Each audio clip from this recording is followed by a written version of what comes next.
샬롬, 거래의 기술 12번째. 계약 조항을 협정에 삽입시켜 주지 않는 한 대부를 해줄 수 없습니다. 라고 외쳤다. 자칫 잘못하는 날이면 모든 금융자금 지원이 날아갈 방국이었기 때문에 내가 기회를 잡고 있었다. 그러나 나에게 다행스러웠던 것은 제이 프리츠커가 그 마지막 회담에 참석하지 않았다는 것이다. 하얏트 측을 대표하고 있는 책임자는 제이와 접촉하려고 애를 썼다. 그러나 그때 그는 산악 등정을 위해 네팔로 떠나고 없어 접촉이 불가능했다. 은행 측은 하얏트 측에게 결정할 수 있는 1시간의 여유를 주었다. 그 시간이 지나면 금융 지원은 끝장이었다. 기다리는 동안 나는 직접 계약문을 작성했다. 그 계약문은 사실상 하얏트 측이 두 군데의 공항을 포함해서 뉴욕 지역에 우리와 경쟁이 될 만한 어떤 호텔도 가질 수 없도록 명시하고 있었다. 유일한 예외는 하나의 조그만 고급 호텔을 지을 수 있음을 인정해주는 권리였다. 그러나 그것은 나의 판단으로 경제적 타당성이 없는 것이었다. 1시간이 다 지나기 전에 그들은 내가 작성한 서류에 서명하기로 합의했다. 나는 지금 계약의 상대방, 즉 행동을 제약시키는 한 조항을 내 수중에 갖고 있다. 이것은 나의 상속인이 그렇게 영리하지 못할 수 있다는 가정을 해볼 때 대단히 중요한 것이다. 나는 내가 죽은 뒤에라도 행여 어떤 멋지고 부드러운 하얏트 측 사람이 나의 상속인 중 한 명을 찾아와서 저 우리는 케네디 공항에 조금도 당신에게는 해가 안 된 호텔 하나 세우려고 하는데 괜찮으시겠지요? 라고 말을 건넬까 심히 우려하고 있다. 하얏트 측은 뉴욕의 호텔을 더 갖고 싶어 하는 게 사실이다. 그러나 예스나 노라고 대답할 권리는 전적으로 내가 갖고 있다. 나는 대단히 귀중한 것을 갖고 있는 셈이다. 나는 이전부터 하얏트 측이 뉴욕의 호텔을 더 갖고 싶어 한다는 증거를 갖고 있다. 프리츠커 가문의 원로였으며 최근에 세상을 떠난 프리츠커라는 A.N. 프리츠커라는 사람은 뉴욕에 들을 때마다 종종 나에게 전화를 하곤 했다. A.N. 프리츠커와 그의 아들인 제이 프리츠커는 서로 성격이 반이하다. 한 가지 공통점이 있다면 둘 다 두뇌 회전이 빠르다는 것이다. 제이는 자신에게 대단히 충실한 사람이었으나 A.N. 프리츠커는 감정이 격하고 노골적이며 마치 장난감 곰 같았다. 그들은 완벽한 조화를 이루었다. A.N. 프리츠커는 빈손으로 회사를 창립했을 때 은행들로부터 많은 도움을 받았다. 그러나 그가 은행의 도움을 받아낸 것은 많은 재산을 갖고 있었기 때문이 아니라 은행들이 그를 좋아했기 때문이다. 지금 그의 회사는 거대한 기반 위에 서 있다. 대단히 냉철한 개성을 갖고 있는 그의 상속인 제이는 더 이상 은행들이 그를 좋아하는 것을 원치 않을 정도로 성장했다. 지금은 은행들이 오히려 그와 거래하기를 원하고 있다. 어쨌든 A.M. 프리츠커는 뉴욕에 자주 왔고 올 때마다 전화를 걸어 안녕하시오 도널드의 애칭. 지금 뉴욕에 와 있습니다. 잠깐 들러 인사라 나눴으면 하는데요. 라고 말하곤 했다. 그러면 나는 A.N. 나는 당신이 뭘 하려는지 잘 압니다.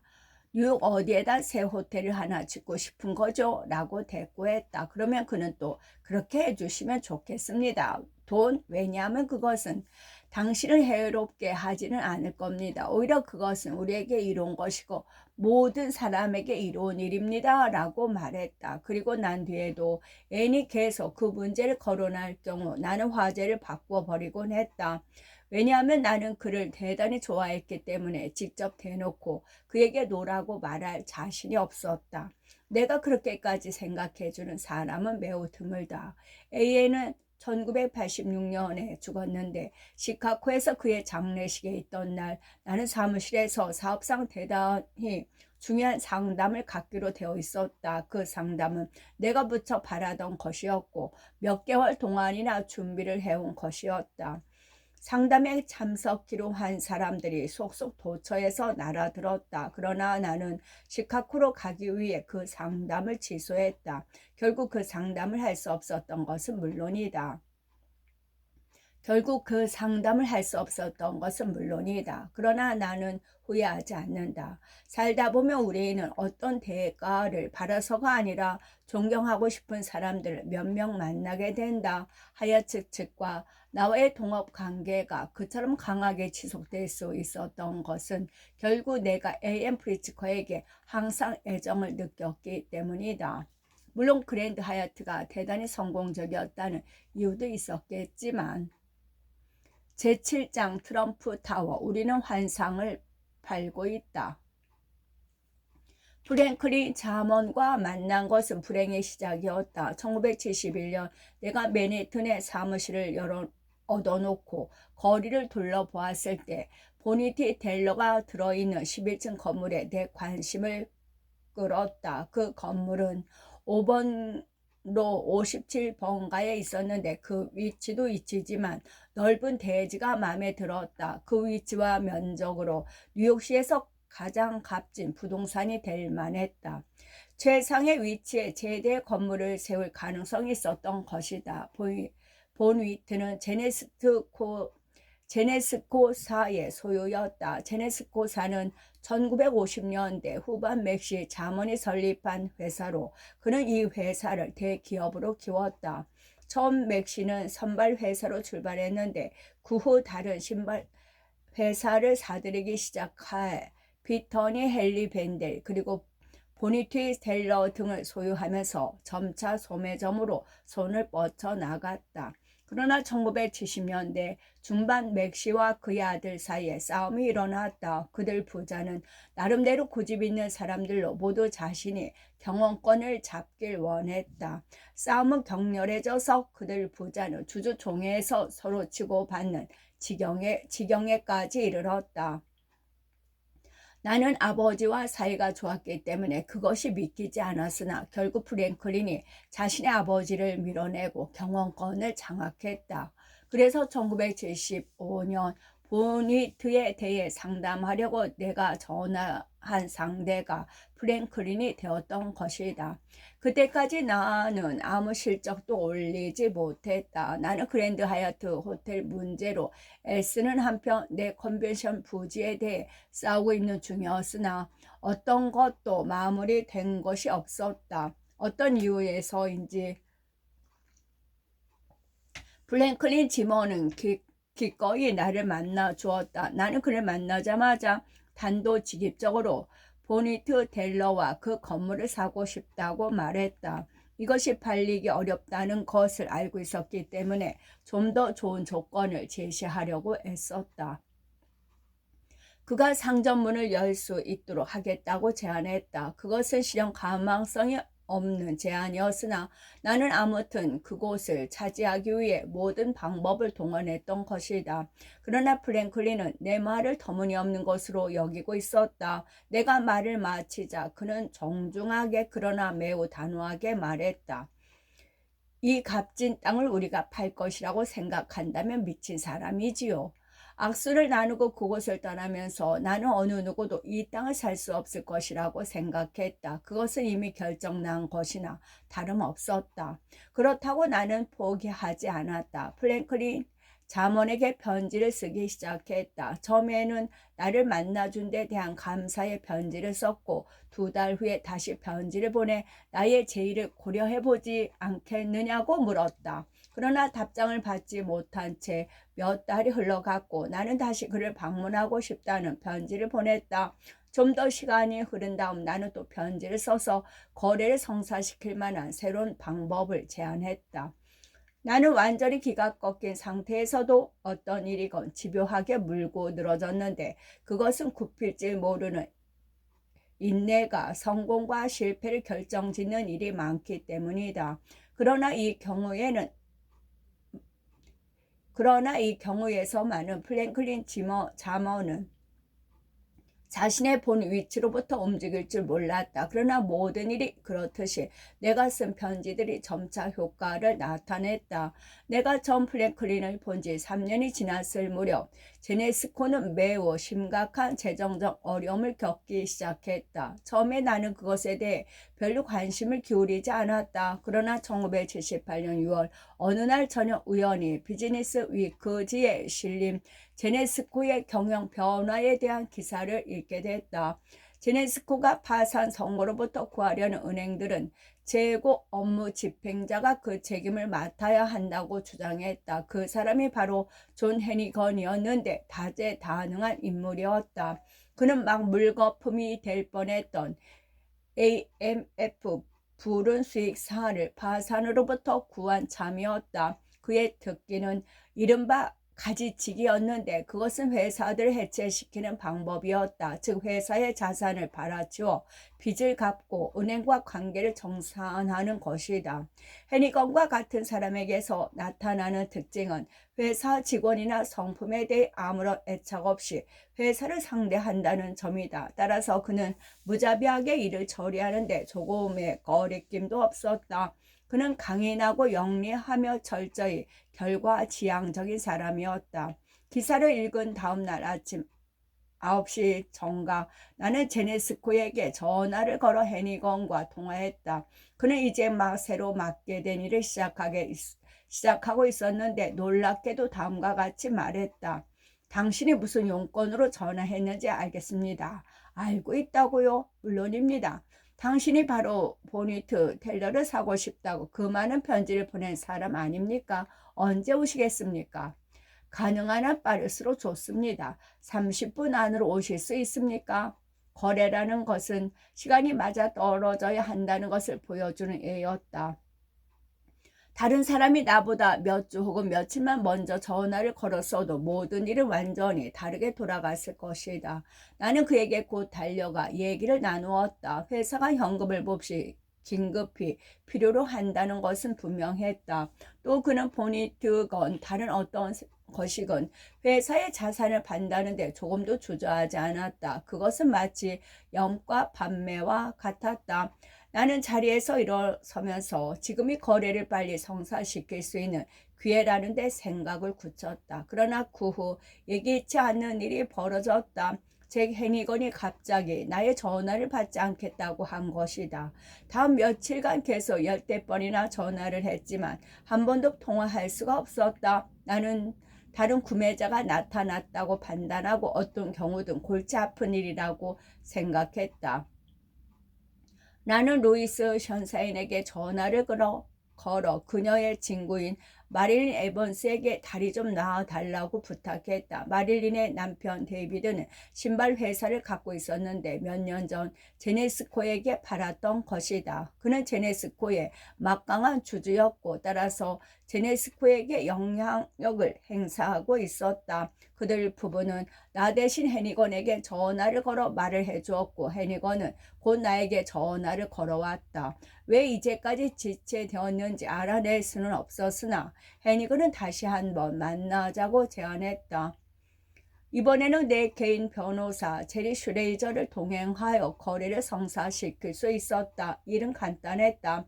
제네스코는 본비트 건물을 소유하고 있었으나 그 대지는 제네스코의 것이 아니었다. 그들은 대지에 대해 앞으로도 29년의 남은 임차권을 가지고 있었다. 나는 건물 및 대지 임차권을 2,500만 달러에 사기로 결정했다. 그것은 단지 첫 단계일 뿐이었다. 내가 마음속에 그리고 있는 빌딩을 세우기 위해 인접한 다른 토지들을 사 모으고 가까운 많은 지역들을 사들여야 할 일이 남아 있었던 것이다. 이것은 뉴욕 부동산의 경우 흔히 일어나는 일이었지만 이번 경우는 특히 이름난 지역이었기 때문에 나는 움직임 하나하나에 신경 쓰면서 세심한 검토를 해야만 했다. 가장 긴급한 문제는 이 거래를 비밀에 붙이는 일이었다. 내가 계약서에 서명하기 전에 만일 누가 보니트를 팔려고 내놓았다는 것을 낌새만 쳐도 결코 거래가 이루어질 수 없으리라는 것은 확실했다. 일단 보니티가 시장에 나가면 여러 사람들이 사려고 덤벼들 것이고 부르는 값은 하늘로 치솟을 것이다. 그래서 나는 잭과 악수를 교환한 뒤 다음과 같이 말했던 것이다. 이제 내가 2,500만 달러의 건물을 사기로 했고 당신의 이에 따라 팔기로 결정했음을 나타내는 간단한 약정서 양식에 따라 만들었으면 합니다. 그래서 우리 중 아무도 나중에 딴소리를 하지 않지요. 놀랍게도 잭은 좋은 생각이라며 기꺼이 동의했다. 잭은 매우 영리했으나 뉴욕 사람은 못됐다. 그는 이 건물이 얼마나 근사한 것인지 깨닫지 못했던 것이다. 그것은 불경기에도 사람들이 사려고 줄지어 설 만큼 가치 있는 것이었다. 제리와 나는 거기서 즉석 계약서를 작성했다. 잭은 그것을 읽어보더니 판매에서 이사회에 승인을 요한다는 구절을 삽입하고는 다시 나에게 계약서를 건네주었다. 나는 말했다. 이봐요. 나는 이 조건을 받아들일 수 없습니다. 3사 주의로 만일 당신이 이사회를 설득해 거래를 승인하지 말도록 압력을 넣는다면 이 계약서의 모든 사항은 물거품이 돼버리고 맙니다. 그러고 나서 상점을 사는데 정말 이사회의 승인이 필요한지 물어보았다. 그는 필요 없다고 대답했다. 나는 그 구절을 빼자고 제안했다. 그는 조금 생각하는 듯하더니 읽고 내 제안에 동의했다. 나는 거래를 마쳤고 그 위에다 거래를 뒷받침할 만한 서류까지 챙기고는 그곳을 떠났다. 일단 잭 해니건으로부터 계약 의향서를 받아낸 후 계약을 완료하기 전에 제이스 베네트 은행에 있는 골레드 스티븐슨이라는 사람을 만나러 갔다. 아버지는 항상 제이스 은행과 거래를 했었으므로 보니트를 구입하기 위해 필요한 2,500만 달러를 빌리러 맨 먼저 찾아가야 할 곳이라고 생각했던 것이다. 나는 코니에게 내가 보니트 건물과 29년이 남은 토지 임차권을 사려고 하고 있으며 그 자리에 커다란 고층 빌딩을 짓고 싶다며 그 거래에 대해 설명했다. 그는 곧 다음과 같이 말했다. 그 대지를 완전히 소유하는 것이 아니라면 융자해 드릴 수 없습니다. 즉 29년 후 임차 기간이 만료되었을 때 토지 주인에게 넘어가 버릴지 모를 대지를 구입하는데 자금을 조달하는 것이 내키지 않는 모양이었다. 나는 일단 한번 생각해 보자고 제안했다. 나는 코니에게 자, 내가 선택할 수 있는 두 가지 대안이 있는데 그중 하나는 만족하실 것입니다. 라고 말했다. 첫 번째 제안은 그 건물을 개조하여 1층에는 소매점을 두고 나머지는 사무실 빌딩을 만들자는 것인데 비용이 별로 들지 않는 일입니다. 나는 앞으로 남은 임차 기간 중 연간 12만 5천 달러라는 그때 당시에도 아주 적은 액수에 임차료를 지불할 것이므로 저당 기간이 끝난 다음은 괜찮은 이익을 올릴 수 있으리라 확신하고 있습니다. 그러나 코리는 전혀 믿지 않았다. 그래서 나까지도 첫 번째 제안을 모든 일이 잘 안 되었을 경우 일어날 상황으로 생각하게 됐다. 나는 또 내가 진심으로 바라고 있는 바는 건물과 토지 임차권이 아니라 대지까지 사는 것이라고 설명했다. 그렇게 되면 임차 만기가 되어도 그것을 잃어버릴 위험 없이 거대한 빌딩을 지을 수 있을 것이라고 했다. 토지 소유자가 에퀴더블 생명보험회사라고 말했을 때 고니는 처음으로 관심을 나타냈다. 내가 에퀴더블과 매우 가깝게 지냈으므로 토지 소유자가 그 회사라는 사실은 큰 도움이 될 것이라는데 우리는 같은 생각을 가지고 있었다. 그들은 하얏트의 큰 몫에 보험금을 걸고 있었는데 그때 호텔은 건축 중이었고 일은 매우 순조로웠으므로 모두들 그 거래가 제일 잘 될 것이라고 생각하고 있었다. 그 다음 내가 한 일은 에퀴더블 부동산 사장 조지 피콧을 만날 날짜를 잡는 것이었다. 내가 잭 해니건과 접촉하기 시작한 지 꼭 한 달 만인 1978년 9월에 나는 조지와 만났다. 나는 에퀴더블 토지에 대한 임차권을 보니트로부터 사려고 진행 중에 있는데 토지의 소유주인 당신과 동업하는 것이 우리 모두에게 좋을 것이라고 생각한다라고 말했다. 그 편에서 토지를 제공한다면 내 쪽에서는 그 토지에 대한 임차권을 내놓겠다고 제안했다. 분배를 50대 50으로 하고 우리가 함께 이 기막힌 부지에 거주용과 사무실용 빌딩을 짓자는 것이었다. 에퀴터블은 본 위트의 임차권이 소멸될 때까지 그 토지를 잡고 기다렸다가 완전히 그것을 소유할 수도 있을 것이다. 그러나 한편으로는 임차권이 만료될 그때까지 에퀴터블은 매년 보잘것없는 임대료에 만족해야 할 것이라고 지적했다. 왜냐하면 그 임대료는 뉴욕 부동산 가치가 올라가기 훨씬 전에 결정된 것으로 정말 얼마 되지 않는 액수였던 것이다. 나는 지금의 건물을 개조해 다음 30년간 더 적당하고 짭짤한 이익을 올릴 수 있을 것이라고 덧붙였다. 사실 이 거래에 자금을 조달할 수 있을지 확신이 없었으나 에퀴터블과 동업하는 것만이 내가 선택할 수 있는 유일한 길이라는 것은 조지에게 알리고 싶지 않았다. 그렇게 되면 그는 자기 마음대로 나와의 거래를 힘든 쪽으로 몰고 갈지도 모른다. 다행히 조지는 즉시 동업 제의에 찬성했다. 내가 마음속으로 그리고 있는 거대한 빌딩 신축에 필요한 부지를 확보할 수 있을 것인가에 대해서는 회의적이었으나 내가 코모도어와 이루어놓은 성과를 인정하고 있었다. 그의 사무실을 떠나기 바로 전 내가 약속을 이행하겠다는 조건으로 계약할 수 있었다. 나는 다시 한번 임시 계약을 가지고 조작하고 있는 나 자신을 발견했다. 내가 다음에 할 일은 보니트 임차권과 에퀴터블 대지 등의 계약 등을 사용해 티파니와 세 번째 계약을 맺는 일이었다. 나는 특히 보니트에 인접한 티파니의 지상권을 손에 넣고 싶었다. 그것은 5번 57번가 코너에 있었다. 따라서 티파니의 지상권을 산다면 더 큰 빌딩을 지을 수 있는 병합된 부지를 확보할 수 있었다. 불행하게 나는 티파니에는 아는 사람이 없었다. 주인인 월터 호빙은 전설적인 소매상일 뿐만 아니라 까다롭고 요구 조건이 많으며 변덕스러운 인물로 정평이 나 있었다. 소문은 나빴지만 호빙이 만지는 것은 무엇이든 금으로 변화시키는 힘을 갖고 있다고 들었기 때문에 항상 그를 존경하고 있었다.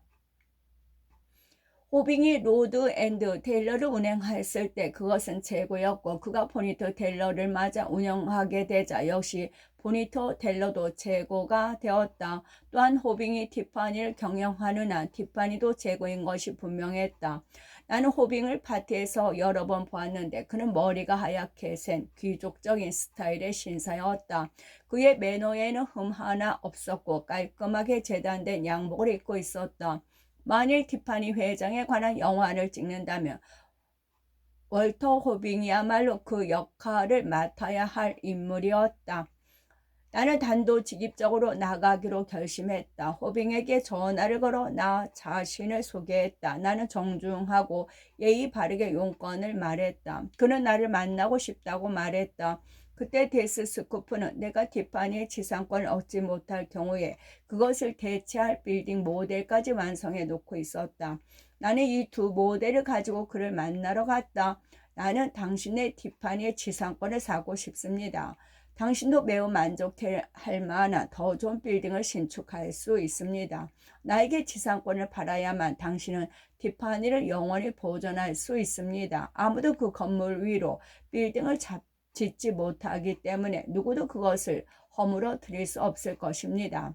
나는 또 만일 내가 티파니의 지상권을 사지 못한다면 시당국은 나에게 기술적인 이유로 티파니 건물 위쪽 55층 이상은 보기에 좋지 않은 절망쉬운 창문을 달도록 요구할 것이라고 하면서 지상권을 팔 것을 설득했다. 또한 티파니의 지상권을 가진다면 티파니를 내려다보는 빌딩 측면에 아름다운 그림 창문을 끼울 수 있을 것이라고 말했다.